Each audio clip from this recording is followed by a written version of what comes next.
food environment is the things that you're going to get to purchase within your space. Alpha, if you leave, let's say you have a short break and you want to step out 10, 15 minutes to buy, what you're going to buy will be what is within your close environment. Environment. And so if there are no healthier foods within this environment, you would end up buying whatever you lay your hands on. And at the end of the day, it is a food environment that has pushed you into buying that food you have bought. At the event, there was something you mentioned that I thought was quite profound. You said the more we become financially comfortable, the more we tilt towards unhealthy foods. And the more that we are that struggling state, we seem to lean towards healthy foods. Explain that to me. Yeah, so one of the observations we've made in some of the research we've done in time past is that we always believe that your socioeconomic status, how comfortable you are, or probably your disposable income, let me use that one, your disposable income largely influence the kind of food you eat.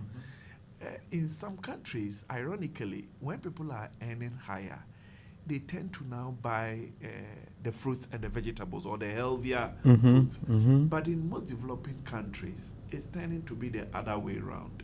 In these developing countries, when they are earning good, when they are earning higher, they rather tend to now go in for what we call the convenience foods. And when we talk about convenience foods, they are mostly the ones that you are going to get, you don't need much preparation, and then they are to be consumed. What we call the fast foods. Yeah, exactly. Or sometimes what we call the ready-to-eat foods, or the fast foods, as you put it. And so it tends to be that while you're getting the money and we are expecting them rather to eat healthier, that is when rather they are eating a lot of these fast foods. And I guess you've observed that the kind of people in that poverty bracket, what we call the poor, may not necessarily want to reach out for any of these foods. Initially, we were of the view that once they are poor, they don't. But like I mentioned at the program, now we're also realizing that even within our cities and our villages and our small kiosks, they are all also sourcing food from these, high-end areas. And so you go to the village, and that village woman still has the ability to eat an unhealthy food. Of course, one of the things about unhealthy foods is that they are very cheaper. The healthier ones are, but healthy food always comes at a cost. That is why in most countries, what we do is that we try to incentivize the healthier ones. When I say incentivize, you put in measures to make it slightly cheaper for the people, and then we disincentivize. You put some taxes on the unhealthier ones. So at the end of the day, the unhealthier ones costs try to close the gap with the healthy ones, and then you get people going for the healthy. So for our listeners listening to us this morning, would you say, before I even ask you that question, would you say diet or food is a major part of why a lot more people have non-communicable diseases? Yes. What percentage would you allocate to it? Yes, it is. I will put diet over 50 to 60%, but 60 is a good one too. So what are some of the foods we are eating today that you think are dangerous and can give us problems? And which kind of problems can they or are they giving us? Thank you very much. So when we talk about unhealthy foods, we are always looking for about 4 or 5 major culprits. The first one is what we call the sugar-sweetened beverages. Sugar-sweetened beverages. In fact, traditionally in our part of the country, we call them minerals. And I always tell my students that there's no mineral in that. It's not gold, it's not diamond. Neither is it manganese or whatever. It is sugar-sweetened beverages. And these sugar-sweetened beverages have been proven, I did not to emphasize again, it's been proven to be a major cause of diabetes mellitus. Here, I'm talking about type 2 diabetes mellitus. So you're talking about what we call soft drinks? Soft drinks, yes, please. That's the sugar-sweetened beverage. Then we can also talk about some other, what we call the high salt or high sodium foods. So a lot of in fact, one of the things is that the moment you process your food, you do away. There are 2 important minerals that we find in our foods that are very relevant to us. This is sodium and potassium. Sodium is a healthier mineral. Potassium, healthier, but anything higher than what the body requires becomes unhealthy. And we've come to realize that once you process foods, you do away with the sodium, sorry, with the potassium, which is the healthier, and then you introduce more of sodium. Okay. At the meeting, I mentioned that almost all our preservatives, the sodium bisulfite, the sodium, all of them are sodium based. Now, because they are largely sodium based, what it means is that the more you are eating them, the more you are predisposing yourself to excess sodium. Excess sodium has been implicated in hypertension. And so hypertension equally also becomes, or sodium becomes, one of the major causes of hypertension. Okay. Then the next one I can talk about is what we call the saturated fats. Saturated fats. Now, these are also found a lot in processed foods. Let me put it that way. Naturally, when we take fatty acids or fats or oils, they are supposed to be types. We have what we call the unsaturated and then the saturated. I don't want to go delve a lot into it. It's a bit of organic chemistry. I don't want to go in it. But when we say saturated, we are talking about fats that usually doesn't have any double bonds in them, or something. The oils are usually the unsaturated. The fats are the saturated. Then we can also talk about what we call the trans fats. In fact, trans fats, one of the best sources you can find trans fats is oil that has been exposed to heat over and over again.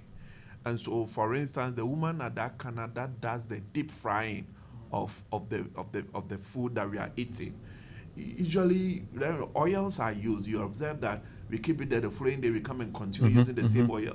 When these oils are subjected to excessive heat over a long period, what comes in is what we call the trans fat. And these trans fat, these saturated fats, these sugars, and these salts are the major culprits for a lot of cardiovascular conditions.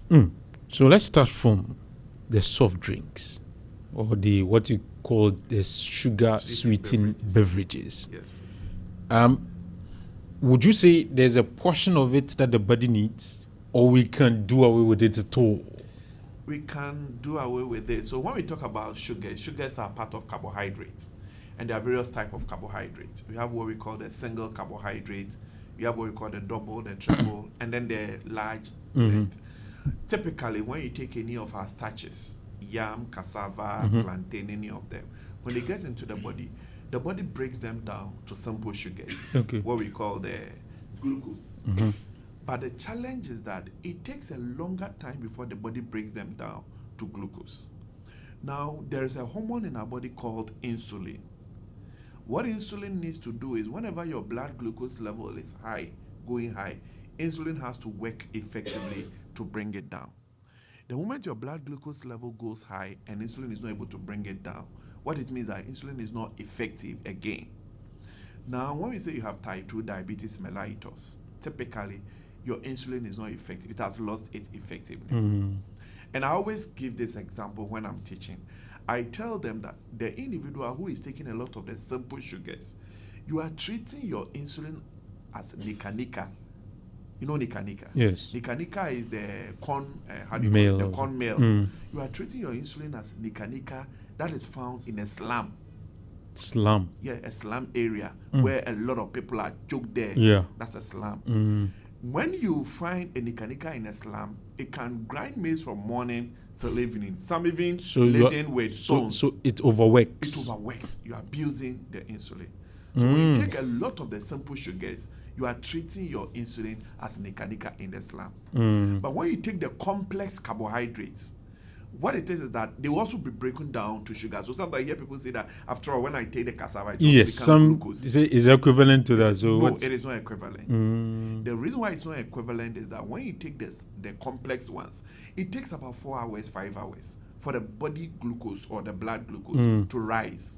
Now, because it's taking time to rise, insulin prepares itself well to bring it down. So you don't put insulin into panic mode. But the simple sugars which are derived from the... Straight away, they go to raise the blood So it glucose. spikes. It spikes. That's the best word to use. It spikes. And once it spikes, you put insulin into panic mode. And so insulin will work quickly to bring it down. And then you keep doing it. You keep consistently. Doing it consistently. So one of the days, insulin says that, I'm tired of you.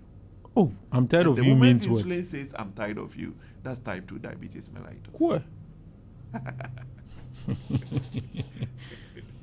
I see. The moment insulin says I'm tired, what it is that technically insulin is not effective again. It's lost its sensitivity. That's how we say it. Or it's no more effective. And once insulin is no more effective, what basically it means is that you are not able to bring down your blood glucose. And that is type 2 diabetes mellitus. I keep using type 2 because there's type 1. Type 1 mostly is children who are born with insulin defect. That was a bit more genetic, a bit more born with. But the type 2 is the lifestyle one, the one that comes later in life because of certain decisions you have made. I see. And that's the type 2 diabetes. So what you're saying is that even though the body needs sugar, but there are types of sugars. There's the simple sugar and there's the complex sugar. Yes, please. What the kind of sugar we derive from the carbohydrate, for example, are complex sugar. Yes, please. Which the body takes a longer hours time. It takes its time to break it down. So glucose. Insulin is not under pressure. Under pressure. But when we take the simple sugar, yes, it takes a very short period. It spikes the blood glucose. So the more we take that, the more it spikes. Exactly. And it puts it under pressure. And when it gets to it may give up and then gradually gives up because you keep putting pressure on insulin. That's the nika in the slum. I see. So it means that we need to either reduce or stop taking simple sugar. Yes, we need to reduce. In fact, when it comes to nutrition counseling, we don't believe in stop. You can't stop it because it's a habit that has been built over a longer period, and so it has to be gradual process.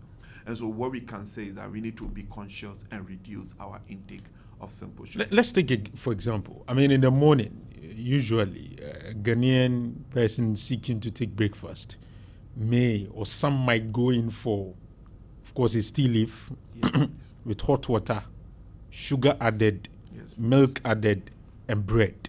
Yes, please. Is this good or not? Yeah, I mean, it's okay. There's nothing wrong with that. In nutrition, there's nothing good, there's nothing bad. It's about moderation and then the effects of it. And so what you've just described, it's okay, just that we think that sometimes when we talk about sugar-sweetened beverage, sometimes we only point accusing fingers at the made or the can or what we call the soft drinks. But we are adding sugar is the same. If you're adding a lot of sugar to the drink, it is the same. And so what we need to do is to be careful about the quantum of the sugars we add to our drinks. The sobolos and the traditional. But some will say the bread is refined. Yeah, the bread is refined. You've added sugar. You are right. So technically, if you are talking about bread, we are looking for the wheat bread because we think that one has a lot of fiber in the them. Wheat bread should be more preferred. Yes, that's because a lot of fiber. But even though the bread is refined, it is not as bad as what the simple sugars are doing because the bread is still carbohydrate. It is still complex sugar, polysaccharide. It has to be broken down. And so even though it is refined, it may not be that much of a problem as compared to taking just a normal, what we call a sucrose, into a lot of that. And yes, please. On daily basis, minimum or maximum, how many teaspoons of sugar will I require in my system? That's a good question. That's a very good question. So, like I've said already, if you are able to even do away with it, there shouldn't have been a problem. That would be ideal. There shouldn't have been a problem. But if you cannot totally because a certain habit has been developed, then it has to be brought down to a certain level. Because I've already told you that when you take a normal sugar is a sucrose. That's the scientific name. It's sucrose. If you take sucrose, it's a two sugar unit that has been joined together. It's a disaccharide. And sucrose is made up of glucose and fructose. So you add glucose and fructose together, it forms sucrose. That's a simple sugar. If you break down your bread or any of your complex sugars, you still form glucose.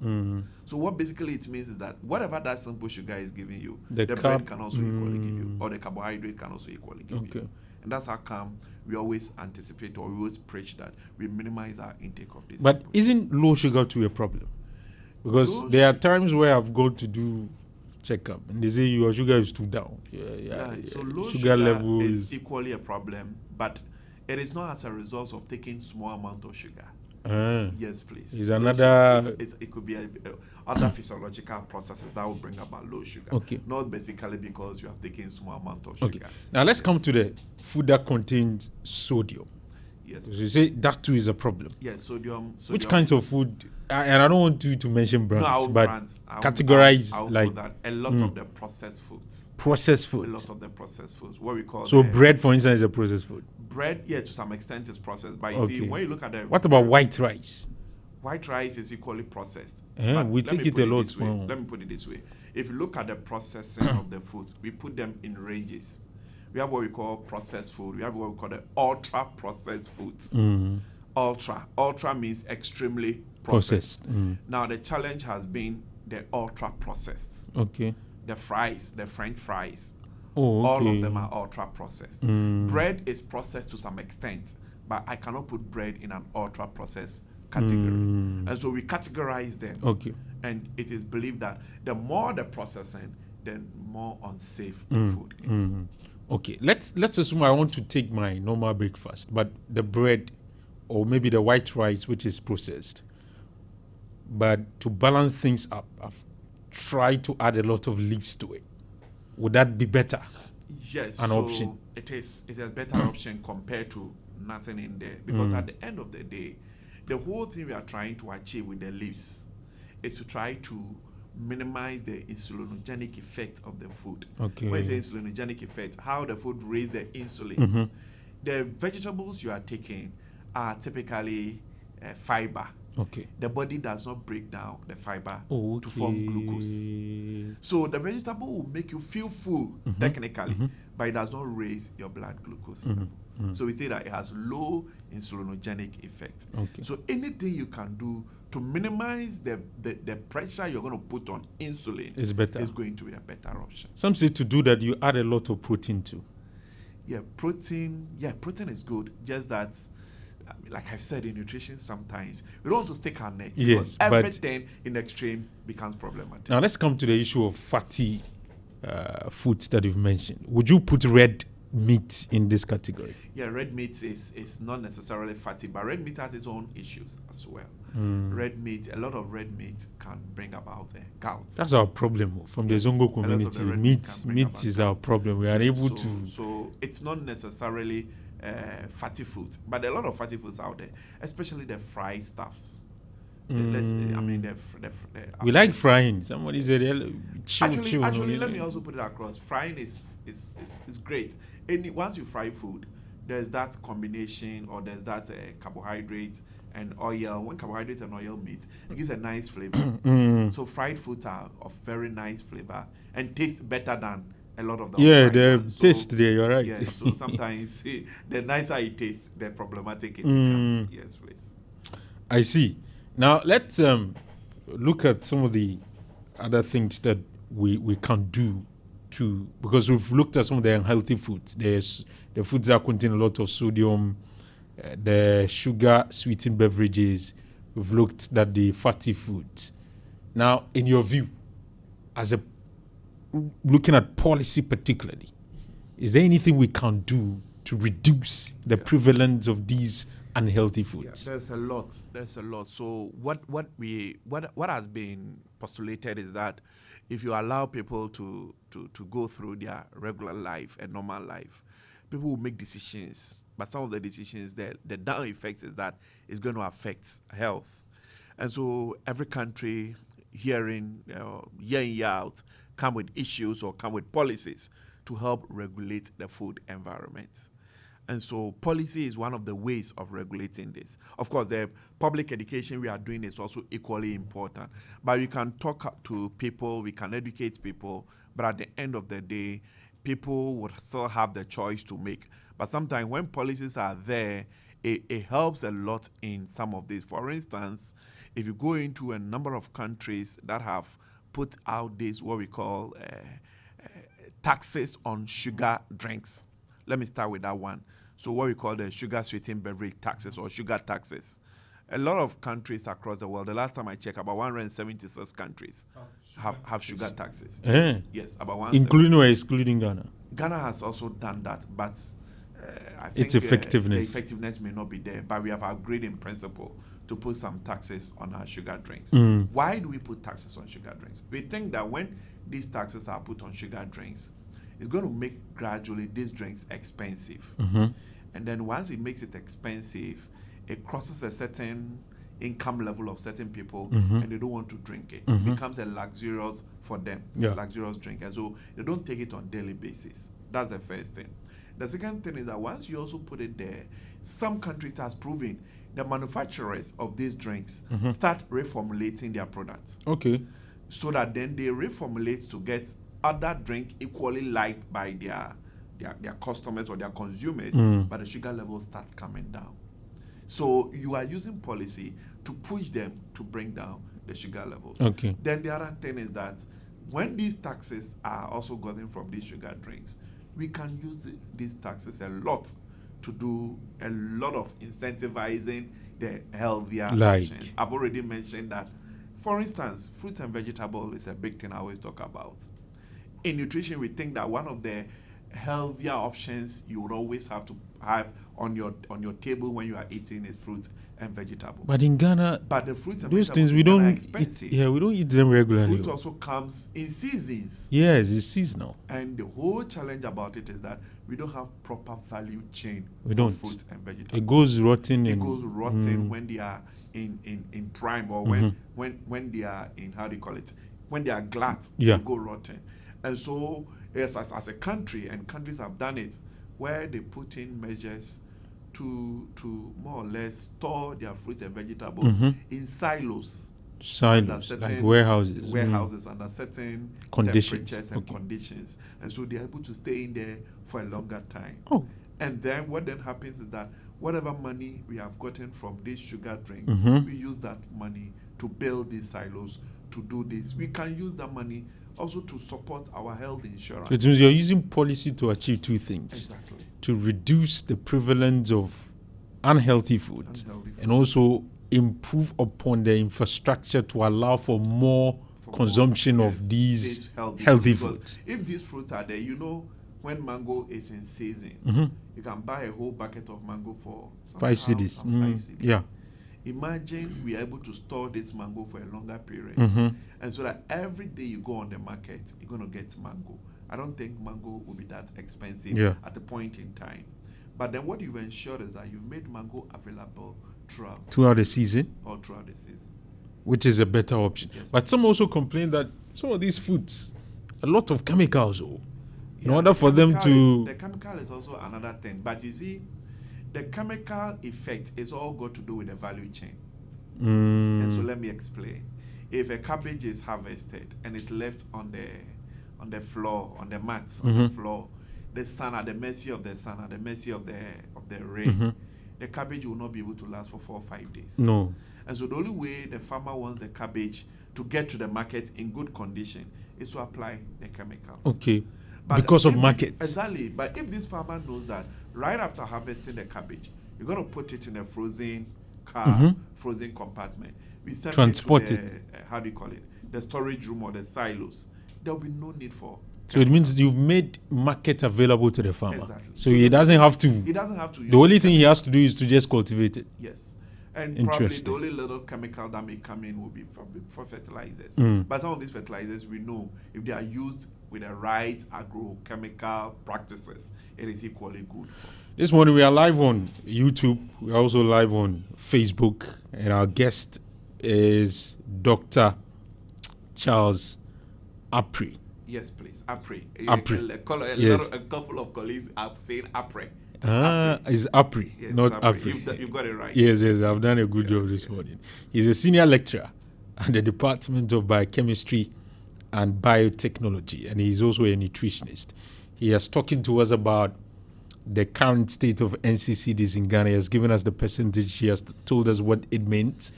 He has given us the fact that 60 or 50 to 60% of non-communicable diseases are gotten from diet. And says that the unhealthy ones are the ones containing more sugar, fatty foods containing more sodium. And he says there is a way we can solve the problem through policy.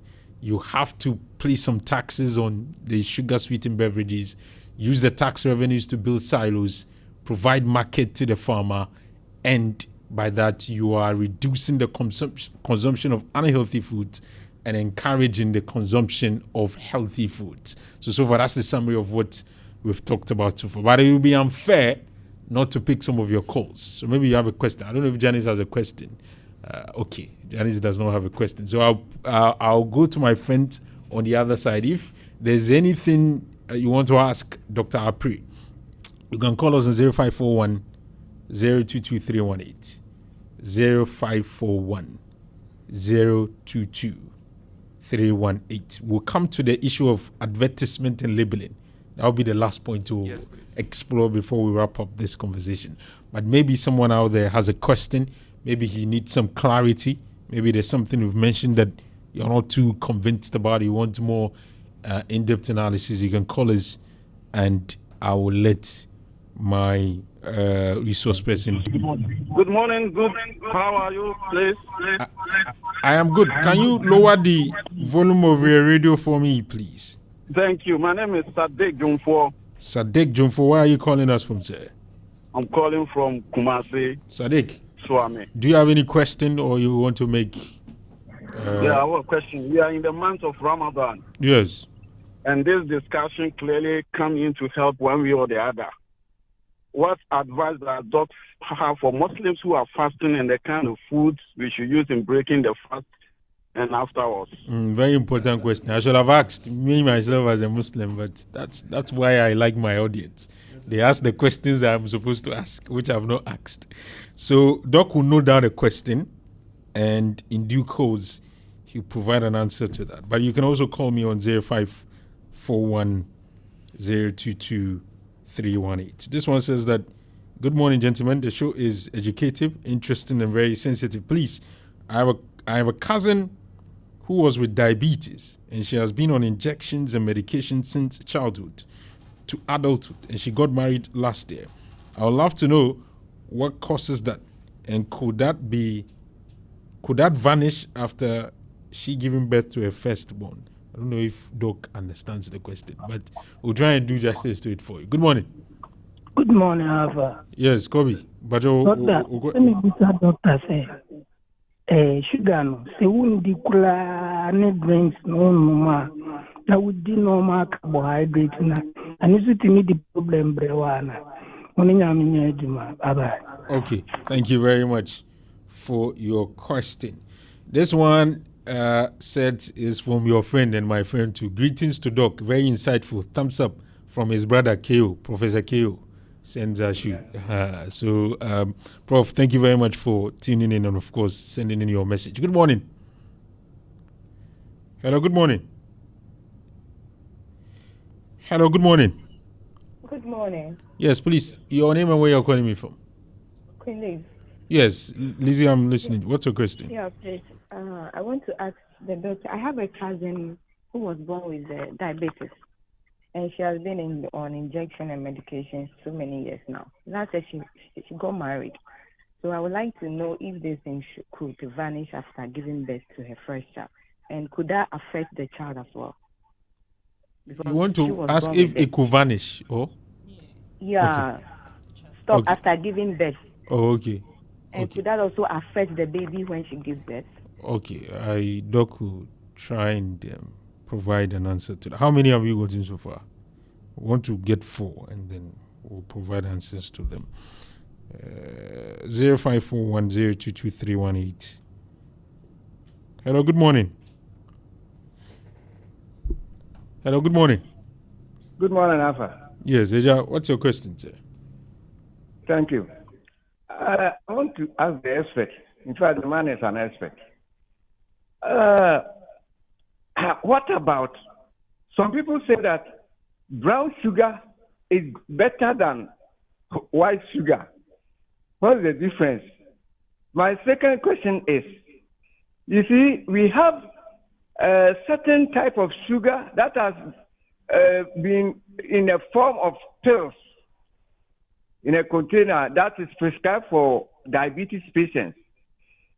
Okay, that's sugar. If for me, for instance, I want to abandon normal sugar and I want to consume that diabetes sugar without having diabetes, is it advisable? Thank you. Okay, so let's answer the questions. I think 4, Sadiq is asking, what kind of food will you advise now that we are in the Ramadan season? Kobe is asking if carbohydrate alone, without taking the sugary foods, will be problematic.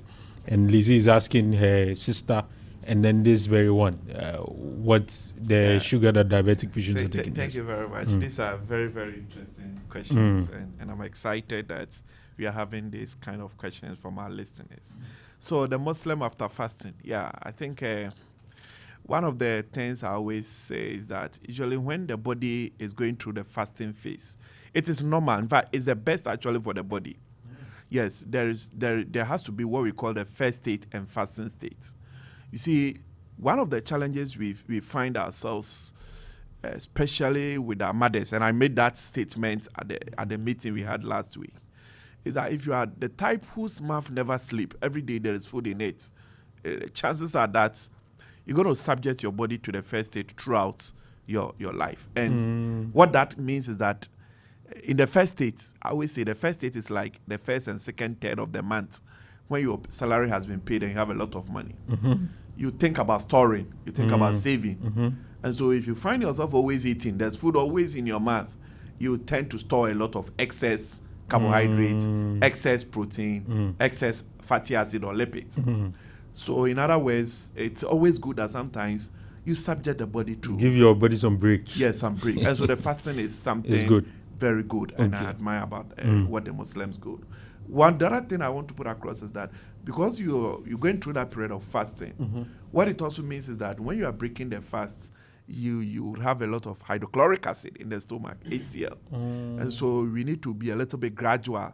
When I say gradual, you don't break the fast and immediately you are taking a heavy meal at a go. You need to be gradual, slowly, and push the body back into the normal shape. Yes. Other thing I also want to put across is that I think that usually we start with the porridge when we want to break the fast. No, the porridge is after. The breaks, a lot of people will either go for fruits, water, or date. And I'm excited. And then after that, they take the porridge. Yes, I'm excited. These are the options. They are all perfect. The only challenge is that the porridge, I think that we should also minimize the sugar in the porridge when we are breaking the fast. But the date, it contains a lot of natural sugar. So I would have I don't know why we are doing dates and we are doing sugar as well. Because the dates alone could help you to get through with the porridge. And see, let me also quickly say something. When it comes to sugar, the taste buds of the body, of the tongue, usually adjusts. And so you can say that you can give yourself a target that you are ignoring taking porridge with sugar. You start the journey, the first 2 few days will be hard. But I can bet you'll by get used to 2 weeks, you are used to it. Yes. You can take porridge without sugar. It takes 2 weeks. Some people think it's unimaginable. It takes 2 weeks. You can do it. It takes 2 weeks. Just train your body. Test ourselves. Just train your body to do this for 2 weeks. After 2 weeks, if you can do non-stop, you are good to go. You're good to go. You are good to that will be better. That will be better. In fact, that's the best option if you can do it. Let's go to the second question. The second question was normal carbohydrate. I think the answer is yes. You can take a normal carbohydrate without any simple sugars, and your body is as good as anything. You don't have any complications. Not at all. Not at all. Because I've already expressed to you that these carbohydrates is still broken down to the simple sugars. And so if you go for normal carbohydrate, there is no challenge with that. Then the other one is the diabetes since childhood. If it's a diabetes that has been taking injections since childhood, that is type 1. Type 1 diabetes is basically genetic. What it means is that the person was born not having the ability to produce enough insulin. And so that's not got to do with anybody's lifestyle. It was somebody's a natural. Such a person I'm hearing has married and is already that's a perfect. I mean, but she's asking he's taking good care of himself. If the child can, the child will not. It depends. You see, when it comes to genetic predisposition, there's a bit of a lottery. Let me put it that way. The child may have chances of getting, but he also equally will have chances of not getting. And so we would not want to say that because of that. It's not communicable. That is more of a genetic one. So chances are that it's not infectious as well. So chances are that the child will not get it. But I think there is a mess up somewhere because he's saying that if the person would the person also get diabetes during pregnancy? If you already have the type 1 before you got pregnant, it will still be there. And even necessarily when the pregnancy comes, the diabetes effect may be a bit higher Because during pregnancy, you are carrying an extra. Yeah. So if there's even insulin a little in your body, the sensitivity reduces. And so that's what we call the gestational diabetes. The third type of diabetes. Gestational diabetes. Gestational diabetes. This is my The first time diabetes hearing that comes as a result of pregnancy. Wow. We also have pressure that comes as a result of pregnancy. What we call the pregnancy-induced hypertension. We call it preeclampsia. Pregnancy no be easy like that. I'll tell you. You call it preeclampsia. Ladies, they are trying. You call it preeclampsia. But usually we say that for most gestational diabetes and preeclampsia, the condition usually goes away after delivery. Only that when you go through some of these episodes, it's also an indication that there's a likelihood of getting this at the latter years if you don't take good care of yourself. So it's more or less like a warning to you. If you get this condition during pregnancy, it's like a warning to you that take good care of yourself, because in the latter years, chances of getting these conditions are higher. Now, in trying to reduce the consumption of unhealthy foods, do you think labeling is important? What kind of labeling do you recommend? Very good. Labeling is very, very important. In fact, since the 80s and then the 1970s, we've had food labels already. What we're advocating for now is not just food labeling, but what we call the front of pack warning labeling. Front of pack. FOWPL. Front of pack warning labeling. So as the name suggests, on the front. Yes, on the front. But it should be warning. Warning. Because you see, when I go and pick, let's say, a packed milk from the shop, I would be able to tell that it has a certain amount of sodium, it has a certain amount of nutrients, whatever nutrients in there. But I may not be knowledgeable enough to go and check whether the sodium in it whether it's good or bad is enough for the body or is more it for the body. Tell me it doesn't tell me anything. And so that is typically food labeling, but not a warning label. Oh, okay. What we are advocating for and what countries have done now is what we call the warning label. Warning label. Where you are able to tell me that this food that you have gone to pick, the sodium level is high, so it is highlighted red. Red. So that you see that this is danger. It's danger. Okay. Equally, when these things are done and these labels are put out there, I can promise you, a lot of our manufacturers will start now producing within the yellow, if you are using a traffic light code, or even within the green. Green. Because the warning labels are not, the labels are there. We know the manufacturing, we know the expiry, we know how much of the nutrients is in there, a bit of a nutrient profile. Yeah. But we have no clue about what it means to our body. Yeah. Because we don't walk around working with cutoff points.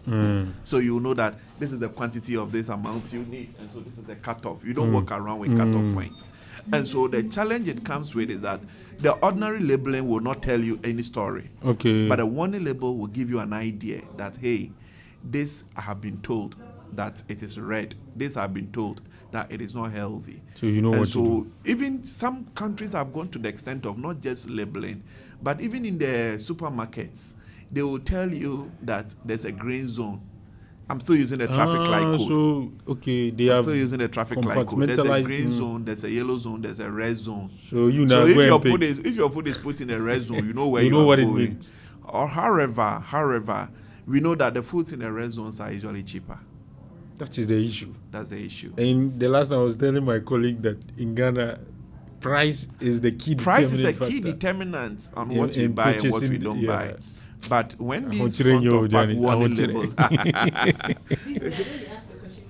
please do. Says when she takes these sweetened drinks, Yes, then she'll get knee pains. Yeah, Is there I think so. It can give you knee pains because there's a lot of excess sugars that is in the blood, and when these excess sugars are in the blood, they tend to find themselves deposited at some of these joints. Yes, Okay. so she just have to go down on the simple sugars. And she Doc, we'll have to end the conversation, but let me take maybe just a caller. He's been pestering me with this call, so if I don't take it. Good morning. Good morning. I think you have abandoned my question. Oh, he answered it too. A just question. I said that is it advisable to consume? Oh, the brown sugar. Yeah, the brown sugar. Let me Okay, answer. he's coming to answer it. Thank you very much for alerting us. There is no difference between brown sugar and white sugar. Oh, The only thing is that the brown sugar. waste of. The only thing is that the brown sugar, processing wise, there's a bit of on refining. The refining is not at the optimum, but sugar is sugar. I think sugar is sugar. But I realized that when I was taking the brown sugar, I required a lot more spoons to feel like I was feeling with the white sugar. That is the challenge. But So at the end of the day, because it's not fully refined, it will not be as sweet as the white sugar will give you. And so we will tend to fetch more of that to compensate for the taste we are still looking for. And so I have burst your bubble. Sorry, there's nothing special about it. Oh, and Eja was also asking about the sweetness. Yeah, very good. The sweetness. So I think about last year, WHO did us a lot of good. They came up with a very comprehensive review on what the sweetness does. Sweetness necessarily are not good. They don't prevent diabetes or they don't prevent cardiovascular. But what they are very good at is that they help in managing the condition. So at least that's a better option. Yeah, that's a better option. If, for instance, a diabetes want to be taken, that it's a better option. In fact, it's been proven. Okay. But the fact is that if you're also overdoing it, like I keep saying, it comes with its own problems. And I don't have the time to explain, but one of these days... We'll explain. I'll bring you back. Don't worry. Dr. Apri, in your concluding remarks, what would so my concluding remarks, what I'm putting forward to is that our food environment is gradually becoming unhealthy, and we need some intervention, we need some policies to streamline what happens within the food environment. And that's how come we're advocating. This is part of the advocacy, that let's put in some laws, let's do some market restrictions, especially children who are vulnerable. We'll come to the kids part. Yes. Maybe next time. I think that we'll have to do the kids. Yes, we'll do that. That is also a lot of adverts are thrown at these children because they are vulnerable. They don't have the decision and they don't have the choice to make.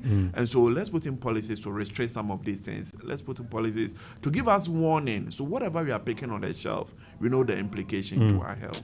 Thank you. Dr. Charles Apri, very, very fantastic job this morning. We are grateful for your education. Hopefully we'll bring you back. I know your schedules are quite tight, but we'll try and bring you. Thank you very much for coming. That's Dr. Charles Apri. He is a lecturer at KNUST, and he is a nutritionist as well. He is a senior lecturer at the Department of Biochemistry and Biotechnology, helping us make sense of issues of NCCD. We'll take a quick message, we'll return, and we'll have another conversation. Stay with us. Every child is so unique. You like no other. Outstanding in every way. It's me like no other. So anytime you walk and play, you like no other. You are special like Indomie. It's me like no other. Did you know that every child on the planet has their own unique fingerprint like no other? You like no other. I can play the drums.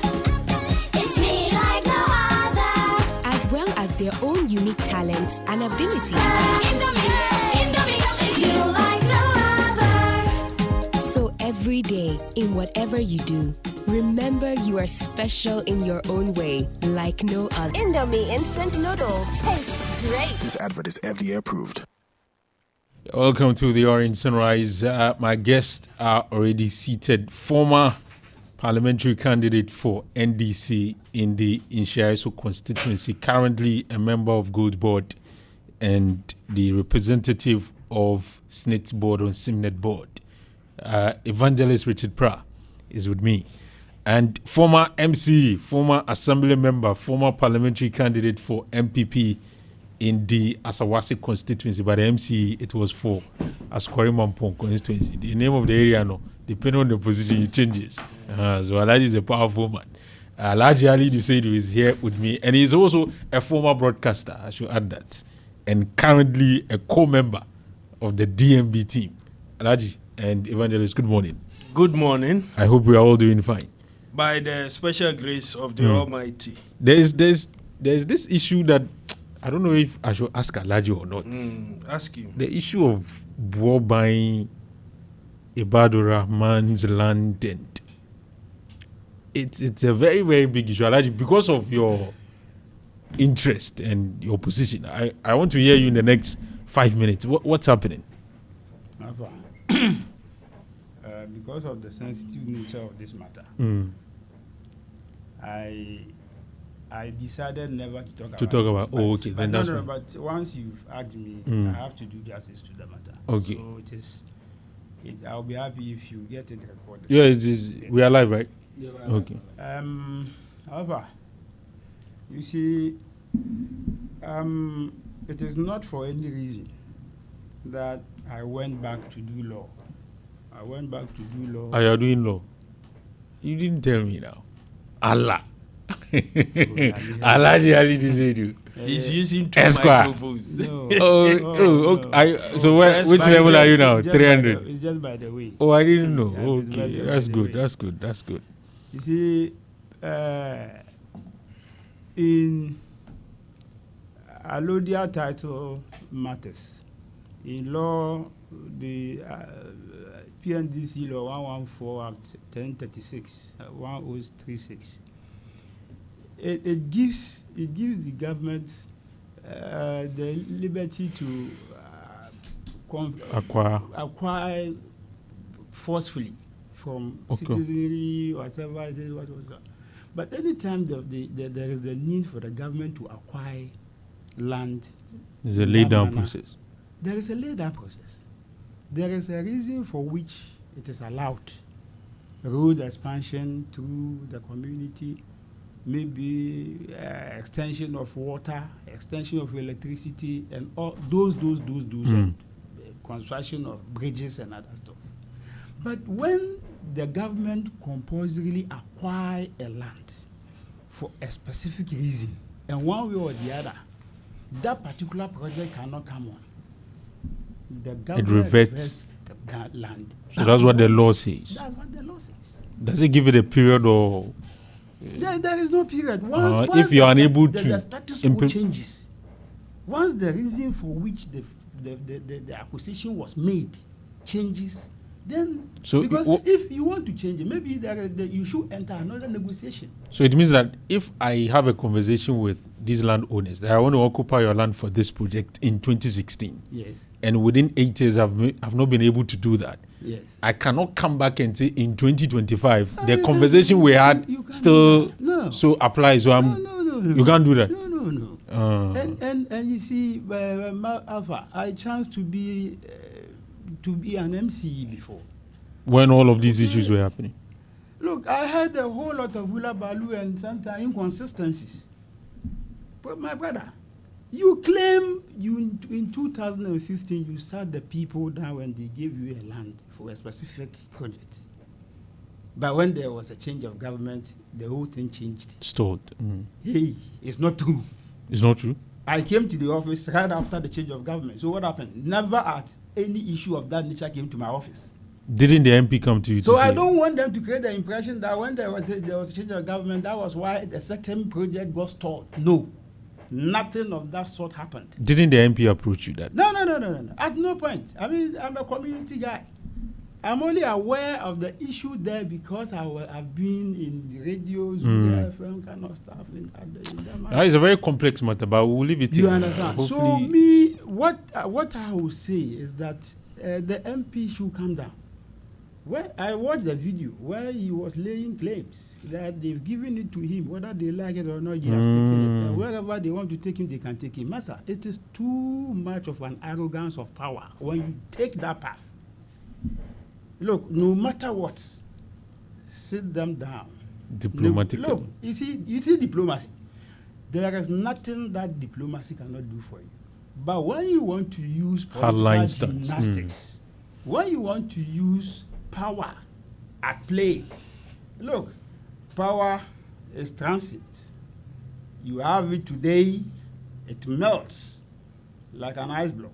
Tomorrow it will be a different matter altogether. You remember I keep telling you that, look, when you get the opportunity to serve the public, at the time you are in office, you wouldn't see the importance and for that matter, the successes you chalked until you leave office.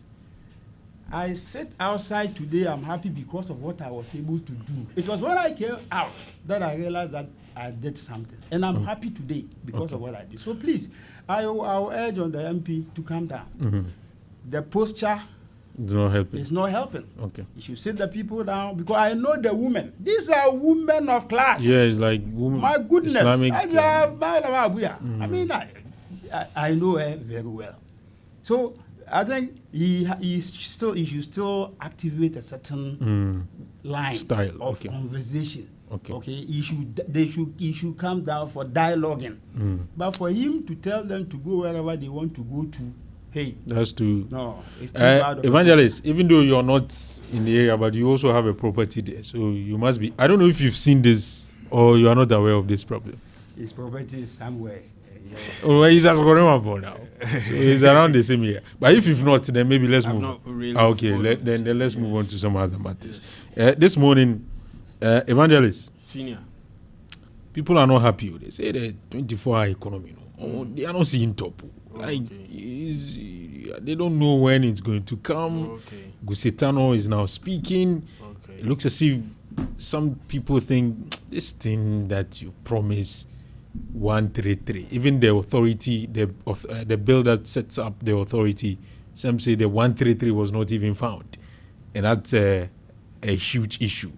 As a government spokesperson, talk to me about 24-hour economy and all the issues that have happened so far. Thank you this morning, and as we do always, I will share Psalm 11 verse 7 with all of us. We need it every morning. Psalm 11 verse 7, for the Lord is righteous, he loves righteous deeds, the upright shall behold his face. The God that I serve is a very righteous God, and he wants us to do things right. Let us endeavor in any situation to do the right things. Yes, we may fall short in one way or the other, but let's make the effort. And he says, the upright shall behold his face. And looking at the word upright, standing straight, up, right. So let's all try to do the right things. I heard a young boy was being asked about his duty, and he was giving excuses, and it was like, this generation. Sometimes I look back and I say, so this is the generation we are leaving for them to take over. There's a lot we need to do when it comes to our youth. I don't know, this social media thing should make them more sharper than we were. But we will get there. Certainly, we'll find the good ones amongst them. Good morning. 24-hour economy. It is here. My brothers in the MPP, deliberately, they are always on our neck. You realize that when the NDC came to power, all our promises that Ghanaians saw as very viable, very feasible, very doable, and it made a lot of sense. As compared to... What are this going to do with I beg you. We'll come to you now. Relax. Good morning. As compared to that of our brothers in the other side, one of our key policies was and still is the 24-hour economy. But the 24-hour economy by itself does not run like that. You need certain things in place. And that is what, over the year, we have done. The MPP brought free SHS. Alaji is here. Ask them about the free SHS policy, whether it went to Parliament, it was approved and everything. No, they brought it on us. And because it touched on certain sensitive aspect of our lives, our children going to school free and all that, people embraced it. But over years, I know many of the students that went through it voted against them. Not that they were ungrateful, but because there was no guiding policy, they went through it, where to sleep, what to eat and all that. They suffered it, even though it was free. They punished the MPP for taking them through that. But for us in the NDC, we don't just wake up and do things like that. For the sake of, hey, they've done it. Hey, they've done it. You realize even when it comes to some of the taxes we said we'll do away with, e-levy, that item, evil levy, and it was such an evil levy. Today is no more. people are free. Today, I'm free to send Momo as it pleases me. But during that period with the evil levy, I was struggling. Sometimes I need to make some transaction, and that evil levy alone is taking 1,000 cedis. And I question myself, how? So we're always finding ways. Either you go through the bank system and all that. It was a struggle. Today, that struggle is not there. So for us, everything we promised we will surely do. We promised the 24-hour economy. When we came, there was an agency with some departments. For instance, the passport office. We could see backlog. You apply for passport and it takes a very long time for you to get it. One of the problem was the printing aspect of it.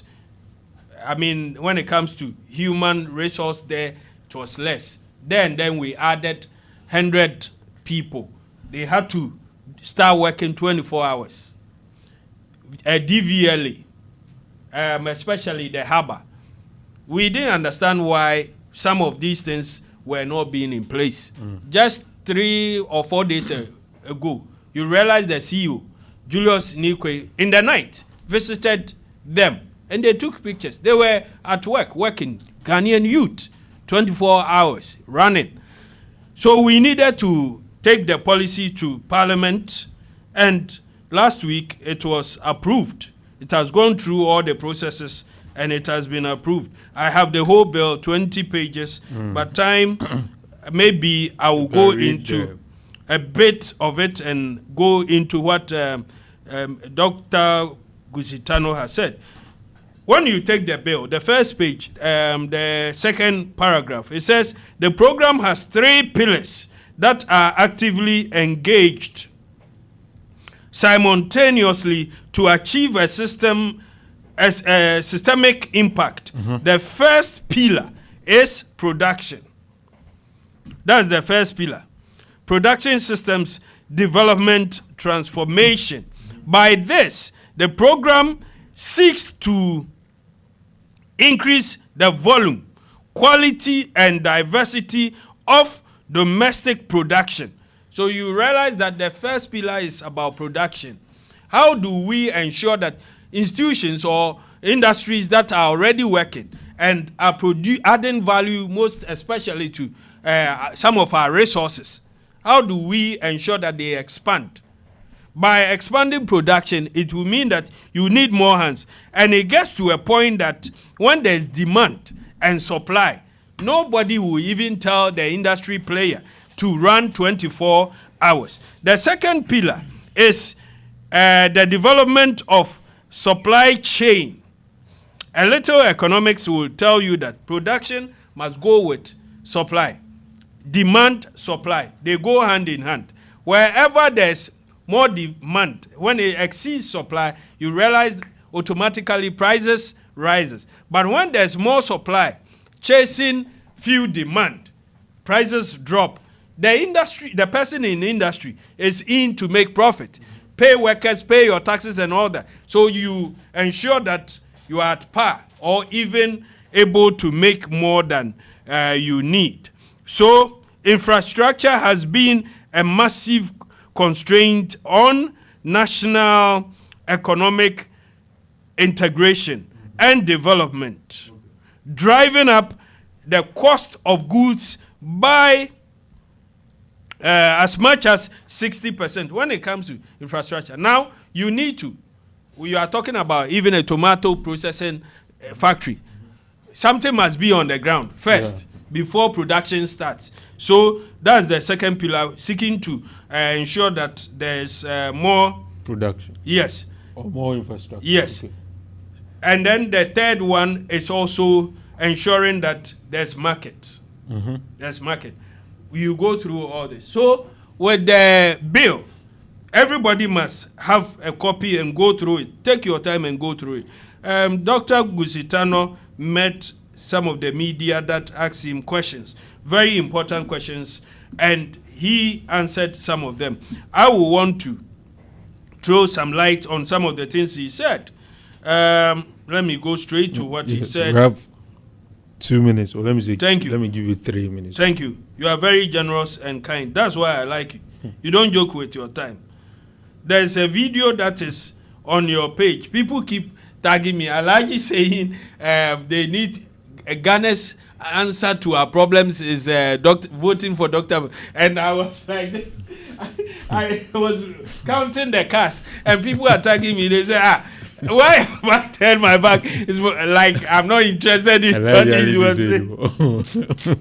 And it's getting more views. Keep it up. I will do that to Alaji anytime. Dr. Guzitano said, if an economy is operating at full capacity, nobody is going to tell industry to do shifts. Okay.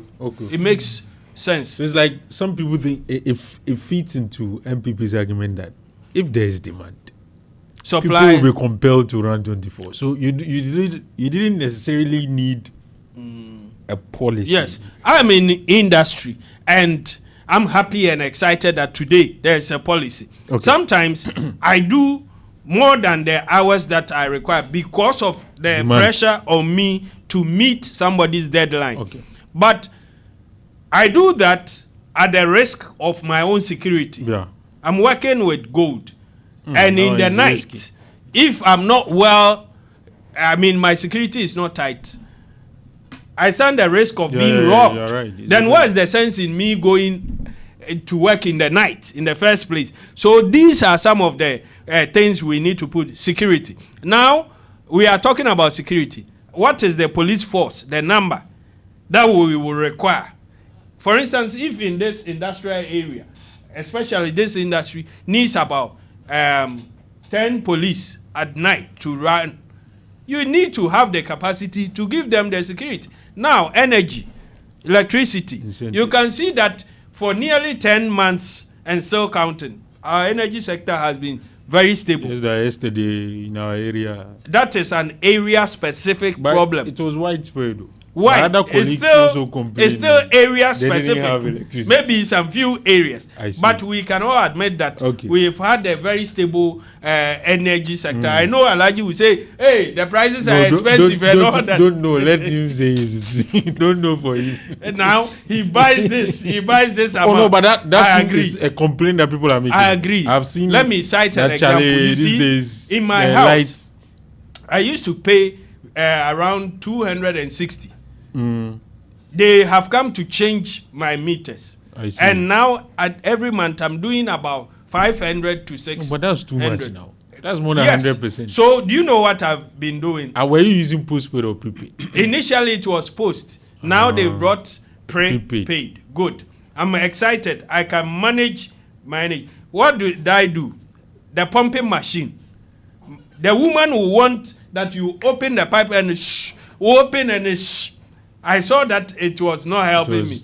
I've taken the pumping machine, not the one underground, but the one that pumps the water to the taps. But generally electricity has gone. Of course, there have been some increment. I'm now managing some of the things. The way she uses washing machine, 2 dresses and all, you need to do it maybe once or twice a month. So it's coming with a lot of management. Yes, it's expensive, but that is forcing me to cut down and take certain excesses off. End it for me. Let me go to Alaji. Alaji has nothing to say. He has something to say, please. Alaji, in the next 10 minutes, 24-hour economy. Hey, 10 minutes, sorry. Yeah. You want to give him 20 minutes?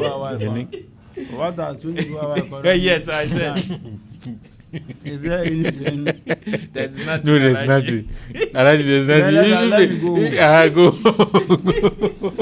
Once you admit that there's nothing, no, the fact that you're asking me the question, you know what is on the table. You are still asking. Alaji, let's talk about 24-hour. You see, Alfa.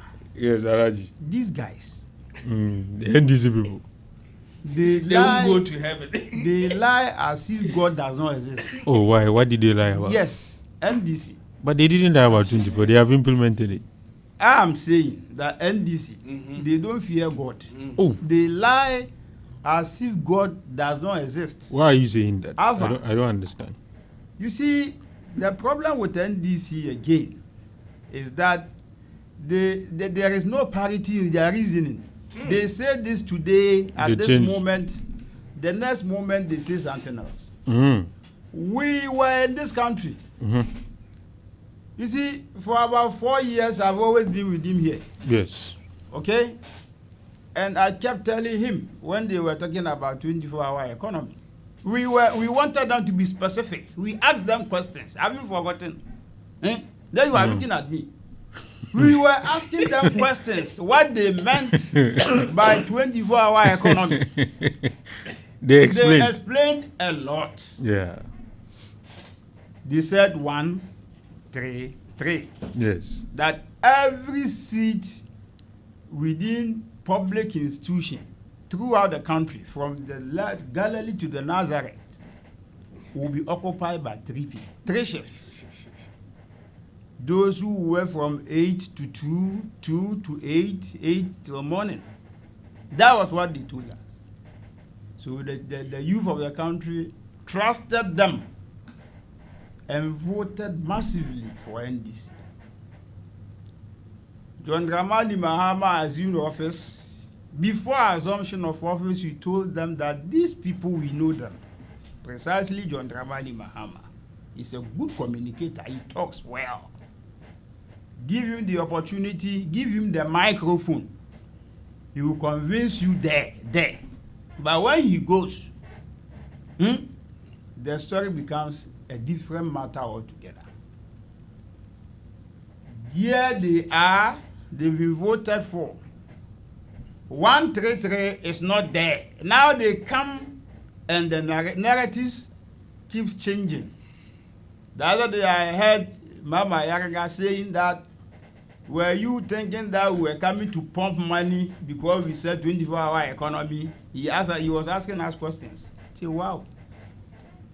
Then yesterday, when the Guzitana spoke, 3 days ago. Yeah, I think so. He also said, what did he say? Also that companies will not be compelled. I mean, they will not be compelled.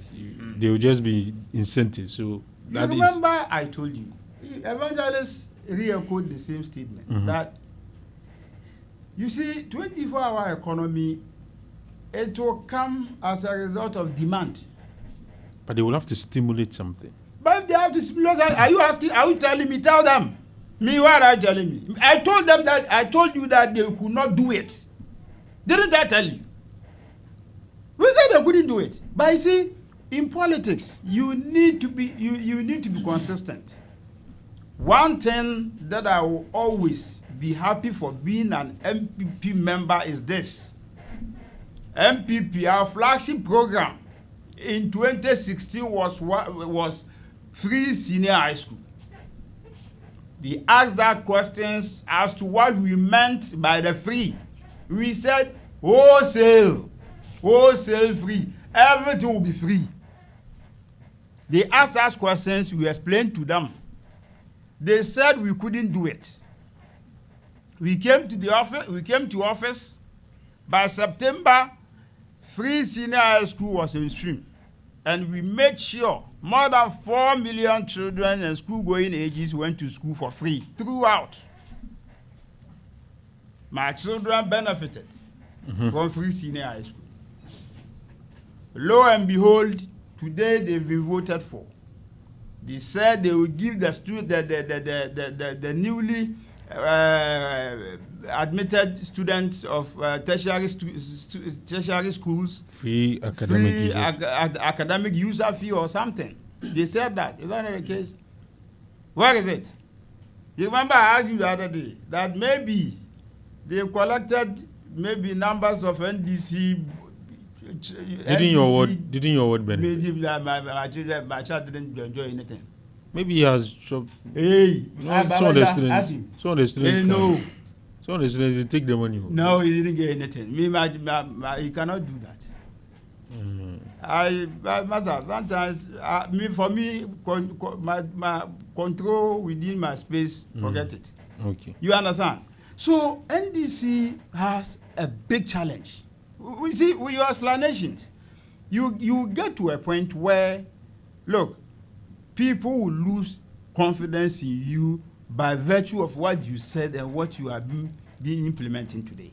Because you said 133. Yes. Look, anything short of that is unjustifiable. You cannot justify anything short of this.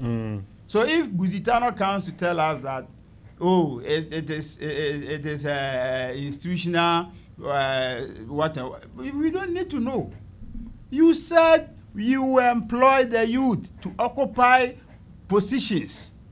133. Every institution, every state institution will have 2 additional people to go and work. Only for you to come and issue a statement to sack those who were even in service. People who were recruited from 2017 all the way, you even extended them to somewhere 2015. Shield people says just 5,000. Only 5,000. Okay, they were expecting to sack you the can president lie in intervened. between your teeth.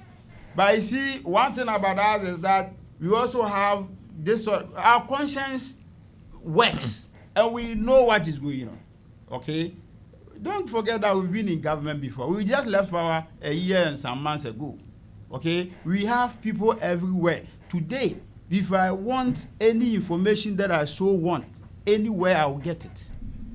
You think if you take inventory of the number of people that were being sacked, that particular statement that they issued has affected, do you think that we didn't get the number? We have the numbers everywhere. So you see, one thing that they need to work on is that, look, you made a lot of promises.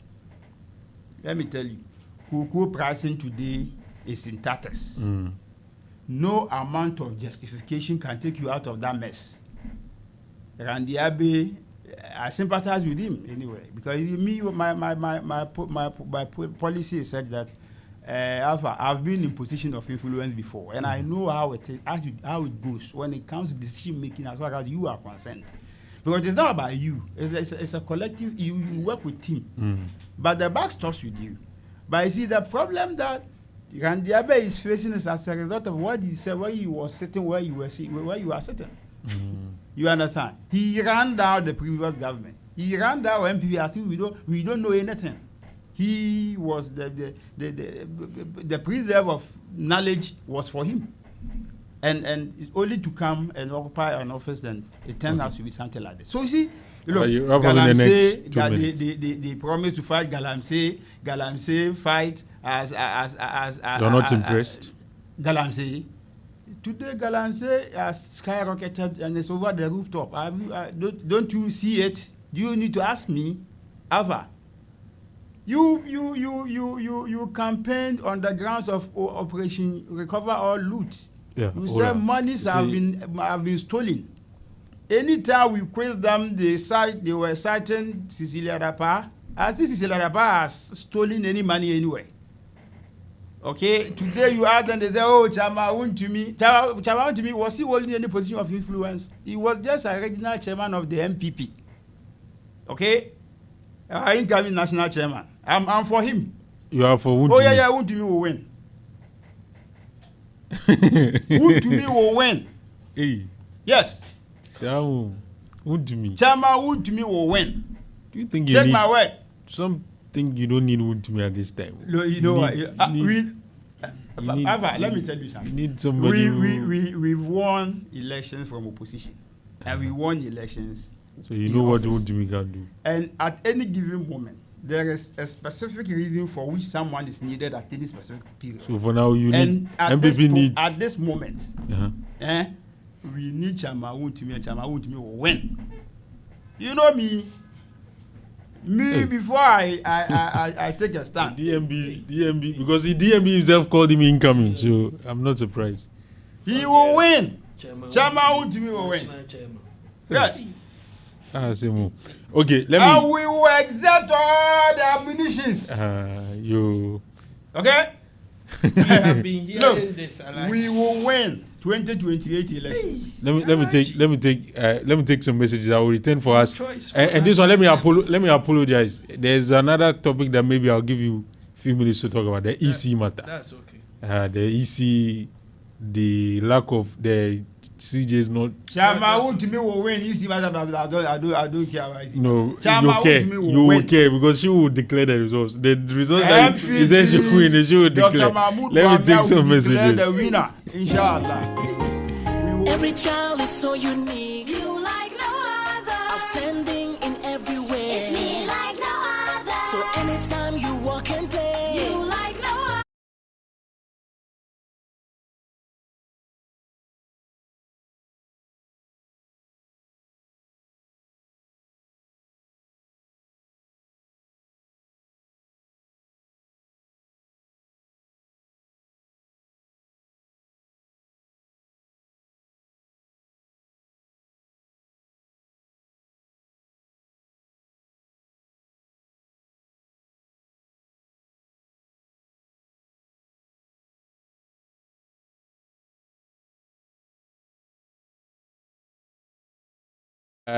Let's move on. Let me read some messages before we continue. It's 38 minutes after 9. My friend Yakwenu is sending this one. Now he's at, what's the name of this mine? Newmont. Thank you very much. He has heard you. Please, my guest says, send me good. This one says, good morning, Alpha. I joined the show late because I was engaged in a Monday huddle. The passage into law of the 24-hour economy bill marks a bold and visionary step under the leadership of John Dramani Mahama. This transformative policy demonstrates a deep understanding of Ghana's economic potential, unlocking opportunities for businesses to operate around the clock, increasing productivity, and creating sustainable jobs for thousands of young people. By championing this initiative, President Mahama has once again shown his commitment to innovation, industrial growth, and inclusive development that benefits every Ghanaian. Regardless of background, the National Democratic Congress deserves commendation for its foresight and dedication in turning this vision into law. The party's focus on economic expansion, private sector support, and job creation reflects its long-standing promise to build a stronger and more resilient Ghana. The 24-hour economy policy is not just a slogan. It is a practical roadmap towards reducing unemployment, stimulating local industries, and positioning Ghana as a competitive hub in Africa. Good morning to Evangelist. It is a good morning to Alaji and myself. Okay. Good morning to you. This one says that, good morning.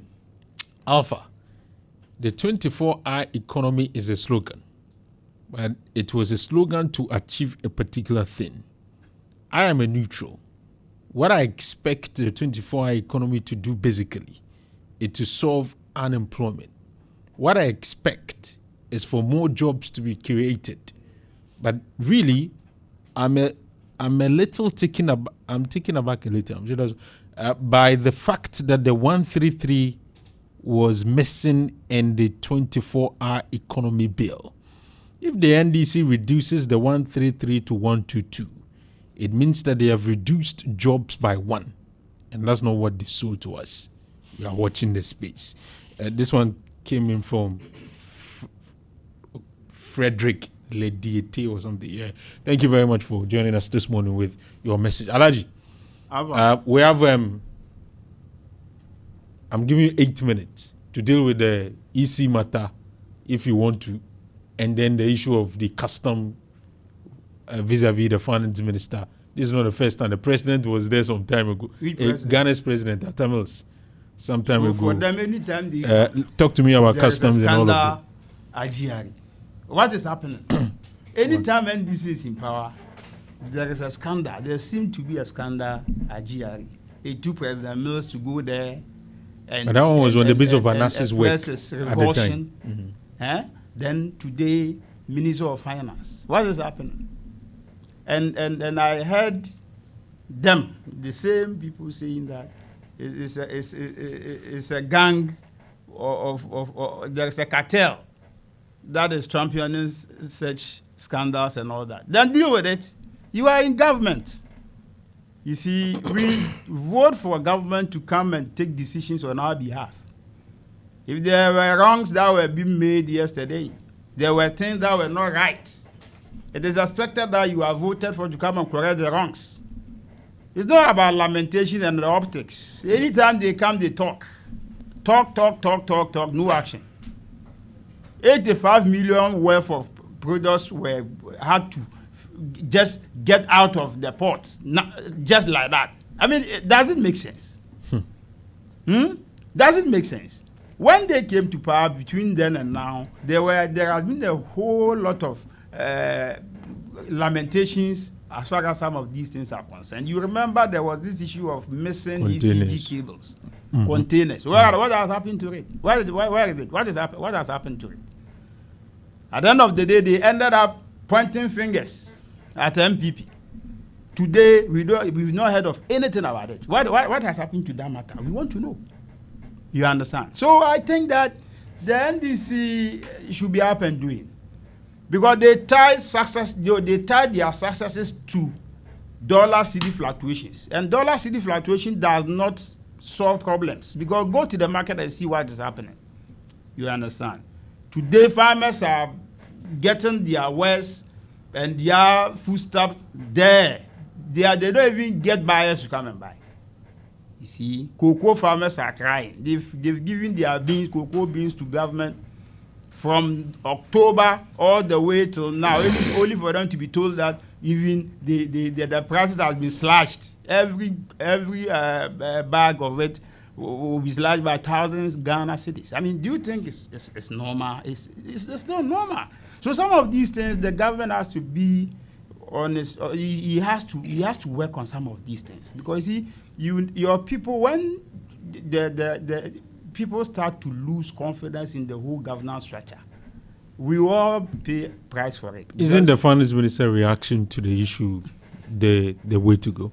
Oh, no, just lamentation. He just lamented and that's all. He had gone to sleep. You didn't hear anything. The finance minister he won't do anything. Why it looks like he means business. He meant business, but what? What has he done from that day? What have you heard? No, but this happened, I think, over the weekend. So maybe actions will be taken. Because there were people who were supposed to man some of these things. People have to answer. By now, we should have been made known that maybe such and such and such decisions have been taken. Okay? Those who were supposed to see to it that things were done right, who broke loose, should have been taken through eyes. So, where are they? Has something been done? We need answers. You get my point? Because, see, at the end of the day, when you don't take actions of this nature, it escalates. People will do worse. We have an issue to solve. We have issues in our hands to make sure that things are put in their rightful perspective.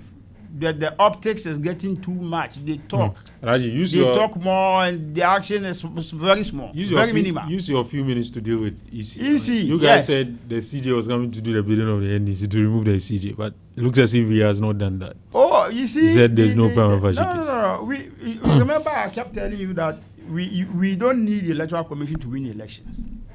Your association with the Electoral Commission doesn't guarantee you victory in elections. You remember I've always said this. So for the NDC or the government to decide on kicking the EC office or the EC chair and deputies, it had nothing to do with us. Well, for us, we know that the victory of Dr. Mahmoud Bawumia will be secured on the altar of hard work, and we will work towards it. But yes, because you see, if you look at the petition that was sent against the woman, they were flimsy, very flimsy. I think Sal was flimsy. Sal was a big issue. You see, it is incumbent, yes, it is the duty of the Electoral Commission to demarcate constituencies. But before a constituency is created, there should be districts. The creation of district does not lie in the bosom of Electoral Commission. It is the government that creates district. The Electoral Commission falls on that to create constituency. So if a constituency has not been created as a result of the fact that district has not been created, because you need to pass through a certain line before you get to wherever you want to get to. So if that is not there, can you go ahead to create a constituency? So this is an issue that you cannot put squarely at the doorstep of the electoral commissioner. You get my point. But lo and behold, a petition was written as a result of that, knowing very well that when we put the petition and the whole contents into text, it wouldn't meet the light of day. You see, so I strongly believe that yes, that was the right thing to do. Look, in law is the law is the law. I mean, 1 + 1 is 2. There is nothing you can do. That is why they are saying that yes, you can change Chief Justice. You can do whatever you want to do. Okay, but you see, because we have a coded constitution. You see, the constitution says this and that's it. You get my point? So you can have your way, you can have your gymnastics that you can do, but the only thing you can do is to maybe frustrate the system. But for you to change the status quo is very cumbersome. It will be very cumbersome for you. Okay. It will be an Herculean task. So I think that yes, that was the right thing to do. So the CJ has done well. I'm not saying the CJ has done well, because the CJ, whether the CJ likes it or not, he should have done that. If you were to dwell on such a flimsy matter, to maybe pronounce that yes, grammar fallacy has been established, then you will have had questions to answer more than anything. On the removal of the ex-CJ, people described the petitions as flimsy, but it was successful. So yes, these two could have because succeeded. of where it came from. You understand? We exercise executive governance system in this country. When the president, but the petition didn't come from the president. He just conveyed it. It was a conveyor belt. No. The president wanted. Wired it. You see, that President Mahama said it during campaign that the CJ, the Chief Justice, would go. I did not hear him say that. He said it. I thought he said NDC should work with you, NDC lawyers. NDC should position themselves together. So okay. By interpretation, he meant that he would change the letter, the CJ, and lo and behold, when they came through legal gymnastics and flimsy petitions, they changed they sacked the CJ. Let me go to you understand? So what we are saying is that NDC should be up and doing. Okay. You see, they should make sure Ghanaians have voted for them. Ghanaians voted for them. I strongly believe that because of what they told them. They said a whole lot of things. We were not able to do whatever they wanted us to do, and for that matter, they should be voted for. When they come, they will make sure that they will do things right. So do it right. Thank you very much. 133. Make sure it comes. Anything short of that, you will hear us when we get to the campaign period. Evangelist. Electoral Commission. My brother. Customs. Tell Alaji that they should not wait for campaign period. They should be active. They should be active. We need a very active party in opposition. And his choice of a national chairman of the MPP is Chairman Untumi. I'm excited. I'm all for it. This is what I want for the MPP. Dr. Mahmoud Baumia, flag bearer. Matthew Opoku Prempe Napo, running mate. Chairman Untumi, national chairman of the MPP. Yes, these are my choices. Abronye national organizer. Yeah, Abronye is not coming. Abronye, if he has interest, can also go for any national position. So this is what I want for the MPP. Why do you want this for the MPP? Very interesting. I mean, they are the best hands they have now. Okay. These are their best. Dr. Mahmoud Baumia, flag bearer, Napo running mate, Chairman Untumi, national chairman, Abronye, national organizer. No, Abronye is not contesting. Okay. Abronye is not contesting. My brother. National chairman. I will want to. He's your chairman. You will win. They will give you your caption. Okay. They will write about it. I want to start with the petition against the EC and then special prosecutor. And I start with a quote from lawyer Justice Abdullahi. What did he say? He says he supports the removal of the EC. He says, I needed her out because I'm not impressed with her work, particularly since the last 2 elections, he added. And then he went on to explain, I have to be honest about my position on the EC chair in particular. I'm biased against her removal. Any petition legitimately intended for her removal, I'll be in support of it. So, Article 146 states clearly what the president must do when it comes to the removal of a chief justice. We have had the first one last year. It has gone through the process, removed. That's history made, right? When it comes to the EC and those who are on that level, the Constitution also tells us what we need to do. First, a petition to the president. The duty of the president is to just pass it on as a conveyor belt to the Chief Justice. The Chief Justice then goes through it. If he finds a prima facie case, something to pin her on, he sets up a committee that will do further work on it, and then their recommendation will be sent back to the Chief Justice, who will then hand it over to the President. And the Constitution does not seek the input of the President when that process is exhausted. His own is to put pen to paper and say you are fired according to Article 146 clause this as it was done. So you are a student of law. These are matters of your studies. People are saying Article 146 in itself is confusing. They are giving their side. They think that we need to amend it, and let's allow all that. But for now, the law, the Constitution has been applied. You see, when I hear people who are angry and do not understand it, yes, I understand them. But we need to do further education on it. There is nowhere in the Constitution that today, if someone else also has a petition, cannot present it. No, you can't. The first one, there was nothing in it to pin her down or to sack her. So who knows what the second or the third or the fourth? We people, individuals, citizens, who think there's something you must on, meet a particular yes, you can't just put yes. So I know very soon. I'm not a prophet. Other petitions will go. Petitions will go. One of them will get her out. I see. So we need to let our base understand, and then engaging some of our people. I asked them. Some said, Techiman election, Ayawaso was Wagon elections. Sal, my brother, has done some justice to it. You know, it falls under the Local Government Act when it comes to creating of constituencies and district and all that.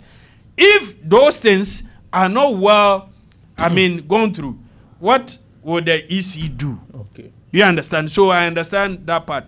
Some of my people are also talking about what happened in Techiman, and then that was security. It was security. That was security. Lad. Security.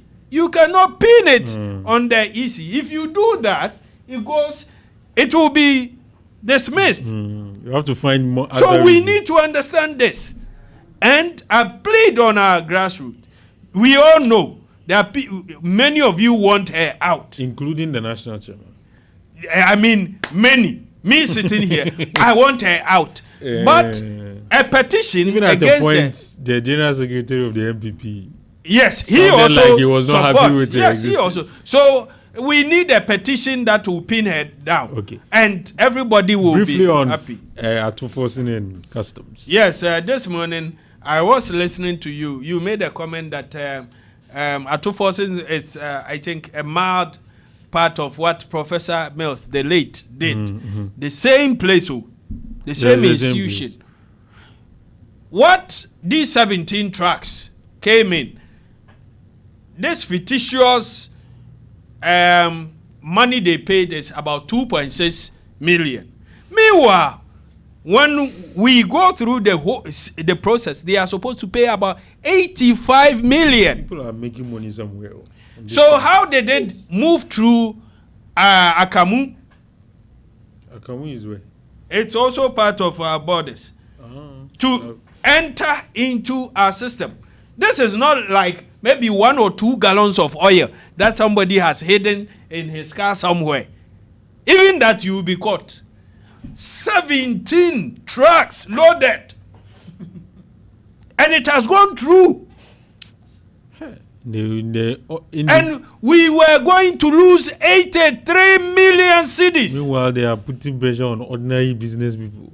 Me, small boy. Oh, they will finish. I'm supposed to go to the GRA before April. Charlie. And we go through it, senior. At a point, you feel you are working everything for government. Easy. And we want to develop this nation. How can our own citizens in uniform do this to the state? I think maybe what is happening is that they take theirs and then give the government something. You understand? Government got only 2.6. So meanwhile, we were expecting to get about 85 million from them. Imagine. So you can see it's a whole chain. It's a cabal. Why are we doing this? The investigation is ongoing. Those who are involved, from the top to the bottom, anybody involved must be taken through the laws and sanctioned, not just fire them. They must pay, which means they've been doing this for long. And one sad aspect is that we have industries. Our people in the MPP are touting us that we scam them with the 24-hour and all that. We have oil producing companies in Ghana here. When this oil passes through the system, it's cheaper than what we produce here. So they will not buy our own produced oil. The quality aspect, we don't care. And all that. Why are we doing this to ourselves? Let's leave it to evangelists. We are not leaving it here now. I have 2 minutes more. I will exhaust it. So my brother, not only that part, we should ensure that the reset that we promise affects all state institutions. Okay. Everybody must do the right thing. Because, senior, one sad aspect, only a few of us are doing the right thing. And when there's new taxes and all that, it catches us, it's spied on us. Meanwhile, the bigger corporates are out there milking the system. And their sons and daughters will come and see our sons and say, let me read this one. Meanwhile, your parents were criminals. It's for Alaji. In uniform. This one says, Alaji is a very interesting political analyst. I enjoy listening to him. I love him too. I have never heard him, or he said, I have never heard his voice during the regime on the various scandals. During their regime on the various scandals, including the salary rise issue. What is salary rise? The same question. What is salary rise? He said, this is a government that has boldly taken a stand against scandals and is doing everything possible to address and mitigate them. So today, during their 8-year tenure, did anything this remarkable ever happen? Stealing was made lucrative for everyone. Let's applaud Atto for taking a firm stand, enforcing accountability. Atto is forcing. That's what he said. Okay, so Atto is forcing 87 trucks and also getting their way out. Okay. And so we are there. Let's leave it to Alaji. Thank you very much for coming. Alaji Ali Dusedu is a co-member of the DMB's team. He said they win and want to miss his money. Yes. Evangelist Richard Pra is a member of the NDC's communications team. His positions are many. I mentioned them in the beginning. He's a member of Gold Board. I think that is the most important one. So if you are listening to us, yes, if you have any complaints about Gold Board, you can call us every Monday. Wire to him, you get them addressed. Thank you very much for doing the listening. I was there with Janice Oboku Ajiman and Mark Waja. Have a very good morning.